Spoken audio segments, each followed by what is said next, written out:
Bismillahirrahmanirrahim. Assalamualaikum warahmatullahi wabarakatuh. Syukur alhamdulillah kita masih diberi begitu banyak kenikmatan sehingga kita bisa bertemu di channel ini. Marilah kita senantiasa bersolawat serta salam kepada junjungan kita Nabi besar Muhammad sallallahu alaihi wasallam. Allahumma sholli ala sayyidina Muhammad wa ala ali sayyidina Muhammad. Doa dan harapan saya, semoga saudaraku semuanya selalu diberikan kesehatan, dilapangkan rizkinya, diampuni dosa-dosanya, dan dipanjangkan umurnya. Amin ya rabbal alamin. Sahabat beriman yang dirahmati Allah, arti mimpi bertemu orang yang sudah meninggal terdengar menyeramkan. Namun mimpi itu memiliki arti bahwa orang yang sudah meninggal tersebut bisa jadi merindukan kiriman doa dari keluarganya. Bisa jadi orang yang sudah meninggal seperti yang hadir di dalam mimpi meminta agar keluarga yang masih hidup untuk lebih taat lagi beribadah atau berbuat baik di dunia. Sebagian ulama mengatakan bahwa arwah orang-orang yang mati dicabut bila mereka mati. Begitu pula arwah orang-orang yang hidup dicabut bila mereka tidur. Lalu mereka saling kenal menurut apa yang telah dikehendaki oleh Allah Subhanahu wa taala. Dalam Al-Qur'an Allah Subhanahu wa taala berfirman, Allah memegang jiwa orang ketika matinya dan memegang jiwa orang yang belum mati di waktu tidurnya. Maka dia tahan jiwa orang yang telah ditetapkan kematiannya. Quran surat Az-Zumar ayat 42. Ibnu Katsir dalam tafsirnya menerangkan bahwa arwah orang yang telah mati dan melepaskan arwah orang yang hidup sampai waktu yang ditentukan berkaitan dengan mimpi bertemu orang yang sudah meninggal. Banyak ulama yang mengalaminya. Mereka bertemu dengan orang-orang soleh dalam mimpinya. Salah satunya adalah apa yang telah disampaikan oleh keluarga Hashim Al-Juduri yang telah menceritakan bahwa ia pernah melihat Hashim Al-Judari dalam mimpinya setelah Hashim meninggal dunia. Lalu lelaki itu bertanya, bukankah kamu telah mati? Hashim menjawab, benar. Lelaki itu bertanya lagi, sekarang kau berada di mana? Hashim menjawab, saya demi Allah berada di suatu taman dari taman surga bersama sejumlah teman-temanku.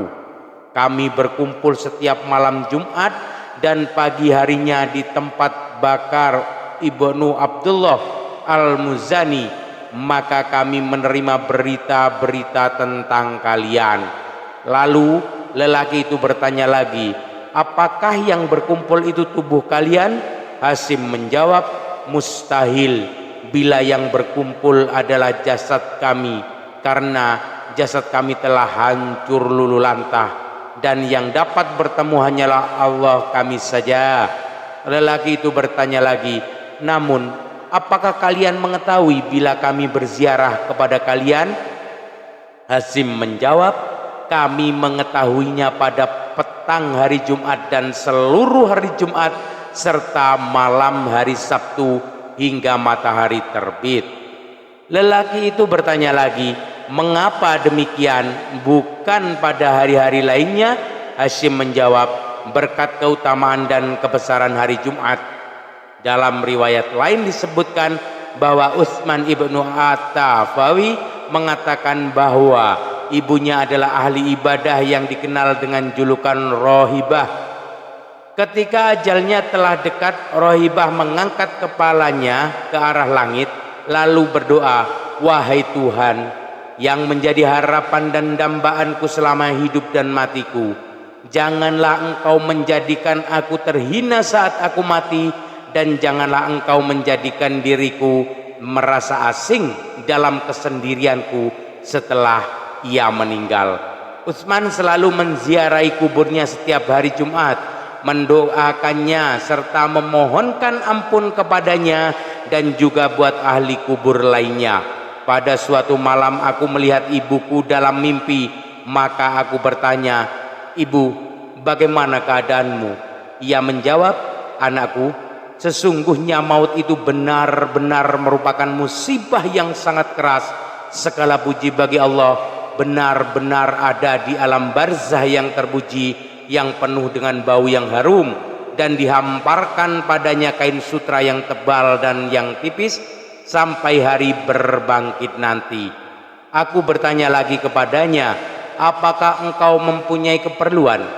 Ia menjawab, "Ya." Aku bertanya, "Keperluan apa?" Ia menjawab, "Janganlah engkau meninggalkan kebiasaan memelihara kami dan mendoakan bagi kami. Sesungguhnya aku benar-benar merasa gembira dengan kedatanganmu pada hari Jumat.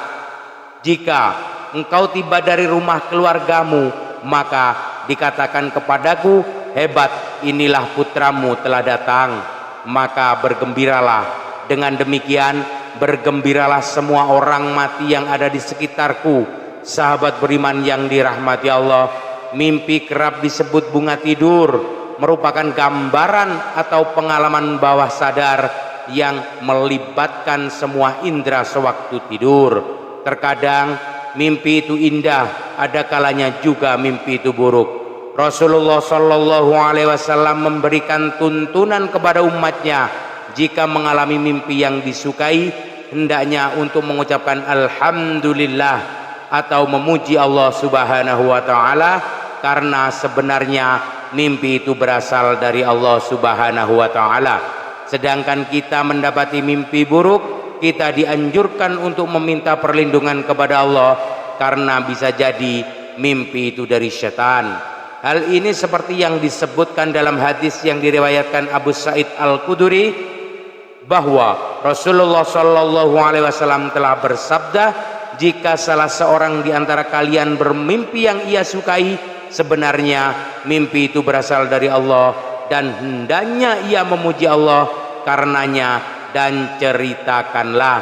Adapun jika ia bermimpi selain yang tidak disukai, maka itu berasal dari syaitan, maka hendaknya ia meminta perlindungan dari keburukannya dan janganlah menceritakannya kepada orang lain sehingga tidak membahayakan." Hadis riwayat Bukhari. Terkadang kejadian dalam mimpi bisa membuat seorang khawatir, senang, sedih, dan ketakutan. Bahkan kejadian di mimpi itu terasa seperti kenyataan.